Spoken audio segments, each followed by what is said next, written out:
Hai, saya Berry. Hello, hi Aaron. Hai, saya Adam. Kami dari subjek Bedem Pep berkenaan dengan microprocessor dan kami ditugaskan untuk mencari sebarang microprocessor yang berada di dalam Aeon Mall. Ciao. Dan saya akan memberitahu Anda tentang automatic access door.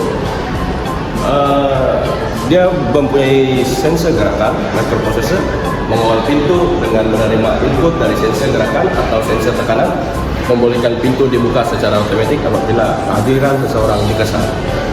Pengatur cara kawalan memastikan pintu hanya dibuka apabila diperlukan dan menutup dengan segera selepas digunakan untuk menjimatkan tenaga elektrik. Keselamatan dan pengesanan halangan, microprocessor juga boleh memproses data untuk mengelak pintu dari tertutup apabila terdapat sebarang halangan.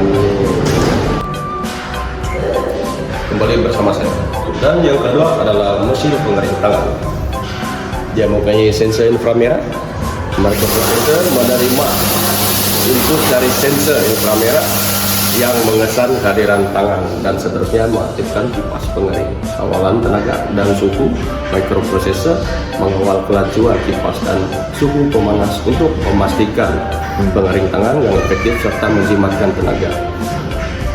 Automatic tingkat sesetengah mesin pengering tangan mungkin menggunakan microprocessor untuk mengesan keadaan bilik dan menyesuaikan suhu atau kelajuan angin berdasarkan keperluannya.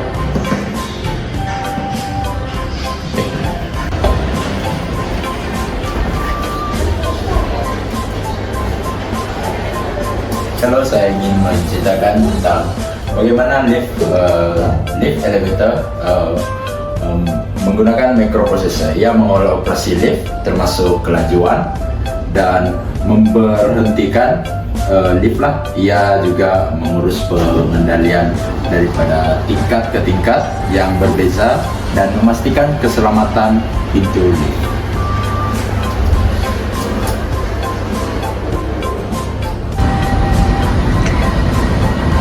Sebenarnya adalah sistem CCTV. Bagaimana sistem CCTV menggunakan microprocessornya dalam mengendali CCTV lah. Ia mengendalikan pemrosesan video, analisis gerakan dan pengecaman wajah. Ia juga membolehkan mengawal keselamatan melihat dan menyiapkan rekaman secara sepanjang masa. Oke, hari ini saya akan menceritakan tentang escalator.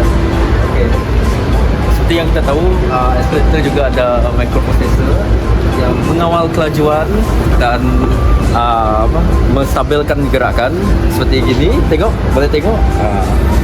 So, ia juga ada sensor untuk memberhentikan jika sebarang halangan berlaku. Ya, ini adalah escalator. Seterusnya adalah saya ingin menetapkan sistem penggerak kebakaran, contoh seperti ini, dan pasang sensor lah. Bagaimana ia menggunakan microprocessornya ialah dia mengendalikan sensor asap dan haba. Apabila kebakaran dikesan, ia mencetuskan penggerak dan menghantar notifikasi kepada pihak keselamatan.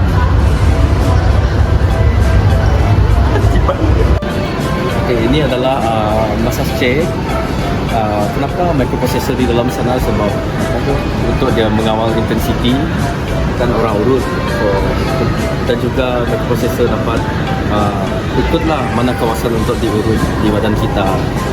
Setelah duduk dia ada sensor sendiri, so dia tahulah apa yang kawasan untuk diurut. Ya, itu saja.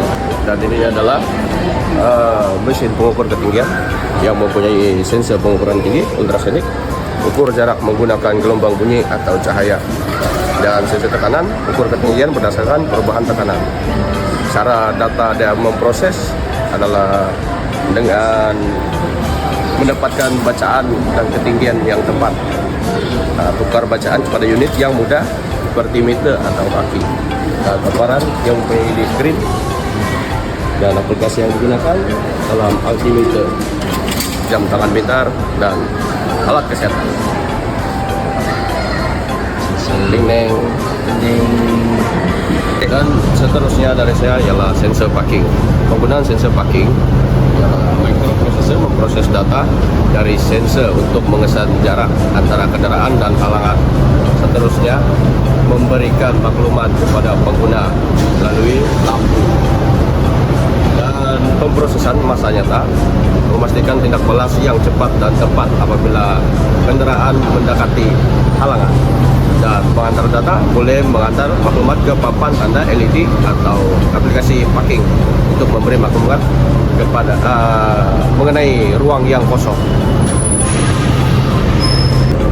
Oke, kesimpulan dari tentang apa yang kami bentang mengenai microprocessor. Microprocessor adalah komponen yang sangat penting dalam banyak sistem modern lah, termasuk di pusat pelibelan. Ia berfungsi sebagai otak bagi berbagai aplikasi, memberikan kemampuan memproses data yang tinggi dan kawalan yang cekap. Beberapa aspek yang penting mengenai microprocessor.